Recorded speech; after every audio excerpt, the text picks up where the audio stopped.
Once again, we welcome you to the program Know Yourself, the program that we have designed to help build our relationships so all of us can live peacefully. Today, we have yet another exciting topic to discuss with you, and that is spousal murder.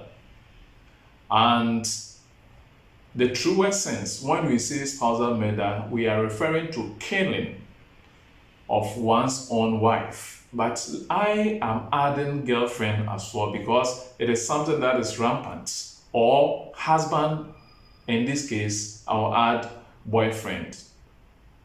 So it is about killing your wife or killing your husband. But I've added girlfriend and then your boyfriend as well. Globally, about 40% of all female murder victims and 6% of male murder victims die at the hands of a former or present spouse or lover.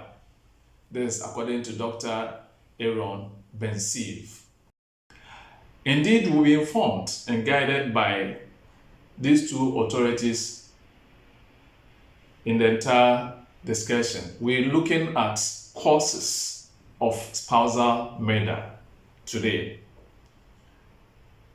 That is Mensa 2008 and Edinkra 2008 and 2012. These are the authorities that will guide our discussion today. Now, according to one Dr. Jane M. Smith, she is a criminology expert.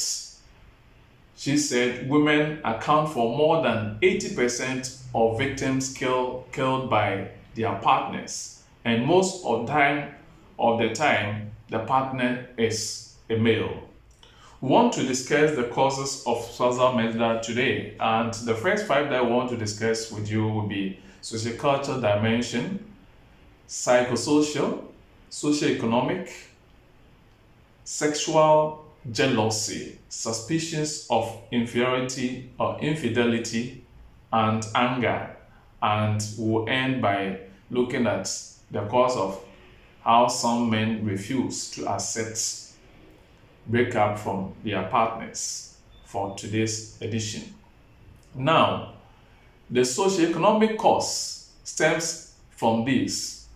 There are practices in the family and community that are violent and discriminatory towards women but have avoided national and international scrutiny on the basis of the fact that they are seen as culture and traditions that deserve tolerance and respect.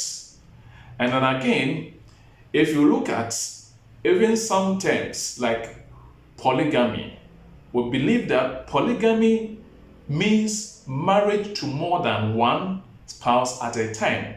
But because we have skewed things in favor of men, when you mention polygamy, in most people's mind, it refers to a man marrying 2 or more, but not women. Of course, we know that when a man marries more than one, that is referred to as polygyny, and that of a woman is polyandry. But because we have skewed things according to our social culture set up in favor of men, you mentioned polygamy, and we are now looking at just men. Some men also, as we know, we've accepted that a man can have extramarital affairs.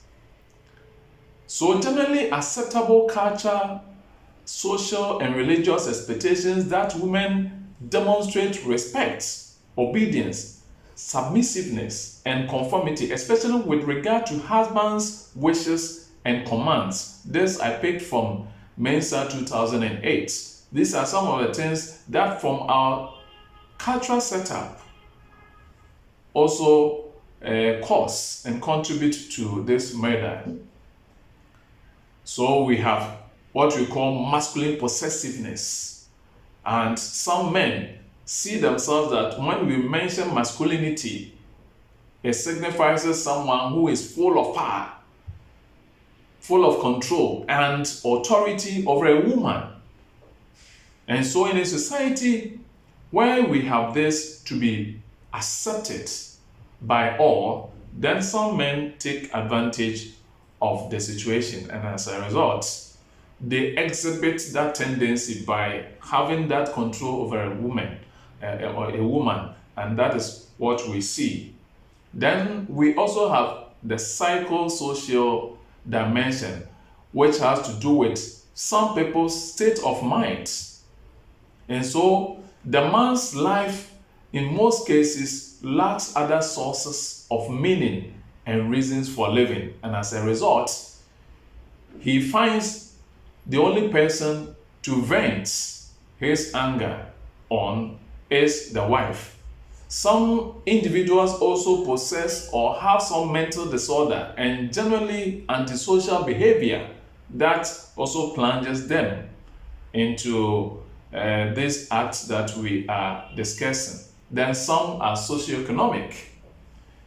And so in some cases where the man feels that the only thing that gives him the edge over the woman is that he has money, and the money is the source of his power. So in a case where he loses his job or something that gives him extra income to have that edge over the woman, he loses it. And the woman this time around is the person taking care of the home or supporting him. The man perceives that the woman, in this case, doing that as a source of humiliation. And so we are saying that anytime that man loses the job, which makes him feel that powerful in the home, it contributes. And so disappointment and unfulfilled hopes in life, that I wish I were this, I wish by this time I would be this. If the person fails to get and meet this, that plunges him into this act. Then again, number 4, sexual jealousy, suspicions of infidelity and anger is yet another cause to this spousal murder that we're discussing. And so, yes, you need some sort of jealous in your relationship, but if you become overjealous and as a result you stalk your wife, you try to nose around wherever she goes, you don't need to even give, you are suspicious. And so at times you kill an innocent person for no reason because of suspicion. And anytime that person does, as we've already mentioned, that there are some sociocultural implication. Some men themselves are not faithful. They cheat on their wives and or maybe their girlfriends.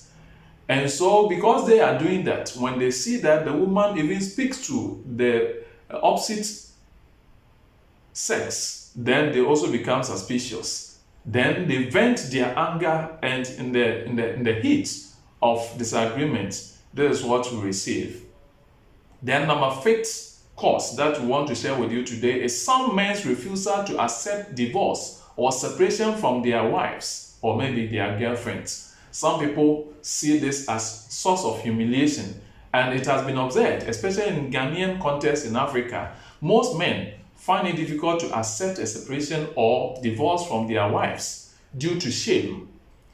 For this reason, some men engage in spousal abuse or homicide or killings and suicides when faced with imminent divorce, initiated or maybe separation initiated by their spouse or their girlfriends.